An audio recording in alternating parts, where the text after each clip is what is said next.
you're not obligated to do fucking anything. It has you or you have it. So either you have your life and you're the master and you're the one running it and you're the one living it, or your life has you. You're a victim to it. Hello everybody, welcome back to the Lucy Superfox Show. The festive season is upon us, and this can be a really challenging and difficult time for so many of us.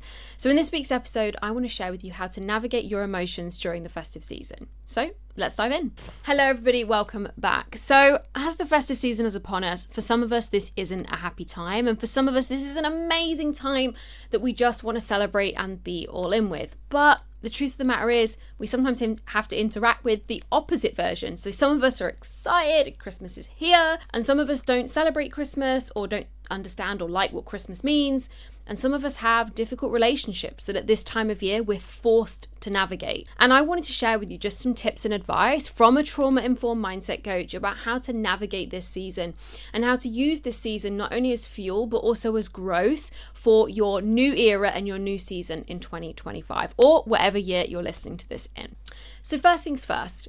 If you find this season difficult for personal reasons from previous experience, because this was a time where trauma occurred, or maybe there's something ongoing with family or relationships, I want you to know that first of all, you're not alone. And there are a ton of resources, places and people that can help you in this difficult time. And I will make sure to pop those in the show notes below. But knowing that this time can be difficult, we can really set ourselves up strong by going into this season, no matter what your challenging or difficult circumstance is, by prioritizing our mental and emotional well-being first.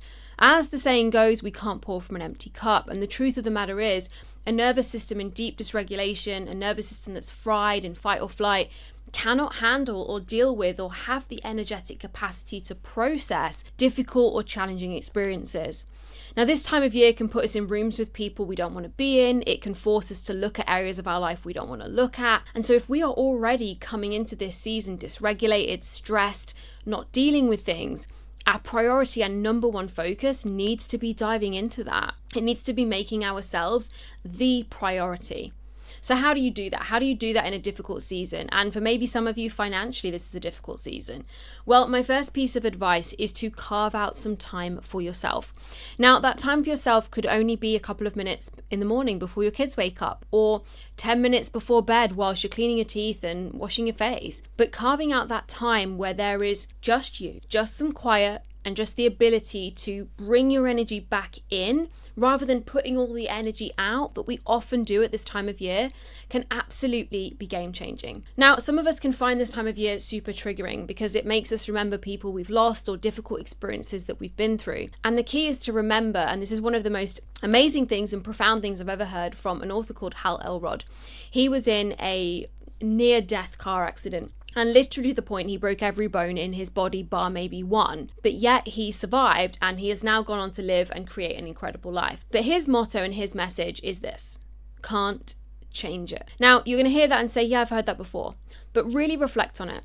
If something difficult or challenging or saddening has happened at this time of year, I absolutely want you to hold grace and space for yourself. But I also want you to recognize that an event in the past, an experience in the past, is something you cannot change. All we can change is our action and reaction to that event or experience in our present modern day existence. We can't change what happened. We can't bring somebody back. We can't change how a relationship ended. But what we can do is change how we act and react in the moment. But that can only happen when we're making that grace and space and that time to nourish ourselves, because we can't pour from an empty cup and we don't have capacity to handle or process or deal when we're fried and in fight or flight. Now, some of you might listen to this and think, you're not in my life, you don't know. And you're right, I'm not. But what I do know is that there are hundreds and thousands and millions of people that go through hard things every single day, that have been through the craziest atrocities that some of us could never even imagine, and yet get up out of bed every day,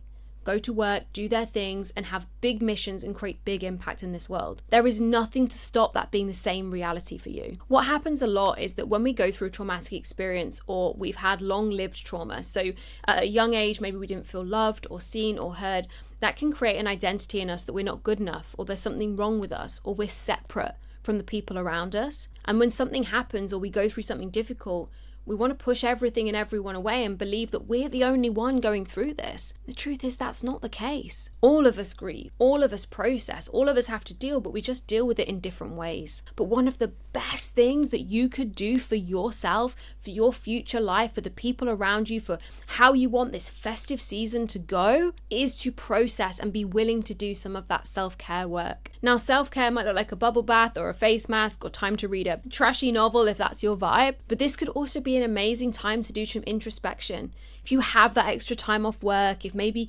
you switched off a bit in your business, this can be an amazing time to heal and deal. This can be an amazing time to go within so that you can create that energy and capacity to hold space for without. A great recent teacher said, it has you or you have it. So either you have your life and you're the master and you're the one running it and you're the one living it, or your life has you. You're a victim to it. The routines, the systems, the structures, the stories, and that choice is yours. It might not feel like a choice sometimes, but it is. So we can use this season to show life reflect back to us all the things we don't like about our life, all the people we don't like, all the stories from the past. Or we can use this season of life to recognize there are lots of things that we can't change, things in the past that we don't have control over. Or we can sit in this time and space and get really clear about what we can change, who we can be, and what we can heal and deal with right now, so that we can move through this season. Life doesn't always have to be difficult.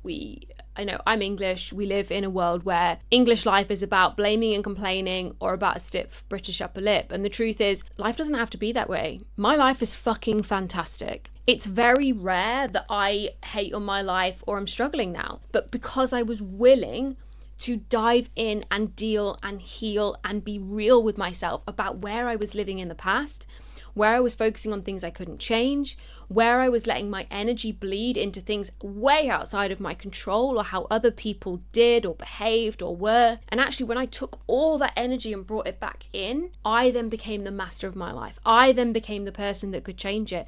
And this is exactly what I do with my clients. I have got countless testimonials and stories of people said that I've taken my power back. I feel like I'm the one in charge. I know I can create anything. And that knowing hasn't come from me. It's just come from me holding the space for them to do their own inner work. And so this season can be a powerful reflection and reminder of what inner work there is to do. And that can be fucking triggering, right? It can be triggering to have to look at the fact that you're in the same place as you were last year. It can be triggering to be the fact that you're in an unhappy marriage. You hate your job. Your wealth isn't where you want it to be. You don't like the way you look. You don't want to go to Christmas parties. Maybe this year has just been an overall clusterfuck, right? And that's triggering and difficult. But triggers are a map to where there is work to do, to where a decision needs to be made, to where action needs to be taken, and to where healing needs to happen. So you can see your triggers as something to avoid, or you can see them as something to embrace. And this season is one where you are going to feel both of those. But by focusing on things you cannot change, you're holding yourself back from a future life and future potential that you are so worthy of, by the way. And you'll tell yourself you're not because you believe you're separate and different. And you'll be arguing down the other end of the podcast that this doesn't apply to you because I don't know your life, but it does. People move past grief. People move past loss. People move past destruction and bankruptcy and all sorts of horrendous things that some of us have never had to go through. You can move through and you can move forward, but you have to be able to become the master of your emotions so that you can do that. Navigating our emotions in the festive season is about so much more than being polite and kind to people or limiting how many events we go to. It's about pouring into ourselves and giving ourselves that grace and space, and I'm going to keep saying it, so that we have the capacity to A, enjoy the events that we're part of, and B, actually use this time to recognize what it is we want to grow and change in our next year. This festive season is a fascinating time for growth. So you can look at your interactions with other people as things to avoid and annoy you, or things to reflect on and shift and change. But some advice, if you are going to have to spend time with family members you don't love, or in friendship circles or at events that you don't really want to go to but you feel obliged to, my number one piece of advice is you're not obligated to do fucking anything. Now, of course, there are expectations in every world, whether it's your job or family, but you actually get to say no. If you choose not to say no, though, here is my advice. You are your number one priority. So if you are going to spend time with family that you find triggering and frustrating, you've got to spend the time before you see them and after you see them, working on yourself, strengthening your resolve, strengthening your inner worth, strengthening your inner being, so that when you go into those environments, they don't tear you back down. So many of us, we want to grow, we want to change, so we remove ourselves from, toxic environments or places that don't serve us, and then we're forced back into them at the festive season. And it can feel like takes us back years. But we actually get to design and create how those experiences go by the energy that we create and we put in before we arrive. You get to create boundaries and ground rules about how that dynamic gets to go, energetically speaking. So many of us want to inflict our newfound beliefs or boundaries on other people, but the truth is we have to uphold them. So if actually your boundary is that you don't want to talk about your love life because it's been shit lately, you don't have to tell people when you go in, I don't want to talk about my love life. When somebody asks you, you say, do you know what, right now today, I'd rather talk about this. But we're so quick to force outside of ourselves so that we're protecting ourselves. But that real protection comes from inner self-worth, inner self-confidence, and inner self-trust. And that comes from being willing to look at the stuff you haven't been looking at.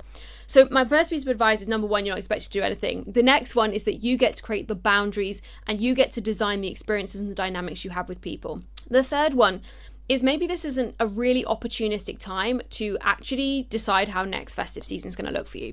So to look at the experiences that you're having as some kind of experiment, to look at them as like, this really works for me and this makes me feel like shit. This person really has a lot of work to do on themselves and actually that reflects back to me and makes me feel like shit. Or this environment is amazing, why don't I do more of this? Seeing things as an experiment can be a really powerful way to overcome the need for things to be perfect, especially if you're trying to create some perfect festive experience right now. But secondly, it can be a great way to release the pressures and the expectations and obligations. For example, when I started this new podcast, I am naturally an overachiever. I always want things to be great. I want everyone to have an amazing experience. And the truth was I bring a ton of experience in lots of different industries and I'm pretty good at what I do. And so I wanted to bring that level of excellence and experience to this. But instead of that, before I came into creating this new podcast, how many episodes ago, I came in with the energy and the mindset of this is an experiment. Everything's an experiment. So when the camera glitches or the mic goes off or I say the wrong thing or the edit doesn't quite work out or I actually didn't really mean what I just said or whatever it might be, and of course we edit these podcasts, so whatever you're finally watching is exactly how it's supposed to be. The truth is I'm okay with it. I'm not beating myself up about how it should have gone or how it could have gone or how it should have been. There are no shouldas in my world because everything's an experiment, because everything is just about trusting and knowing that I'm where I need to be right now. I'm willing to learn what I need to learn so that the next experience can be better. And that's what this festive season can be for you. It can be an open experiment about how you want to design your life moving forward and a reflection back to you of the things that you have not given attention to, the things that you have not been willing to look at, and get ready to look at them. Because if that is a big thing for you, if this feels overwhelming, the festive season feels like a lot, it tells me that you are ready for your healing season, that you are ready to move into that energy and that space. So if that is you right now, you can get my free masterclass, The Relaxed Transformation, all about how to move into your healing era with ease and grace and why it's 1,000,000% needed at lucysuperfox.com/transformation. And it's free. So this festive season can be complicated, complex, challenging, triggering, and difficult, but it can also be an amazing time, an opportunity to go in, to go within, to take care of yourself, to nourish yourself, and to create the boundary structures and the way you want your life to be moving forward. But it has to be because you decide to move out of the energy of focusing on what you can't change and into the energy of what you can, and setting powerful and clear intentions about who you want to be this festive season and beyond. So I hope it resonated. I hope you loved it. Don't forget you can get the free resources. I'll put them in the show notes below. And don't forget to like, follow and subscribe and let me know what you thought of this episode and any subjects or topics you want me to cover in the future. So I hope you have a beautiful festive season and I'll see you on the next episode.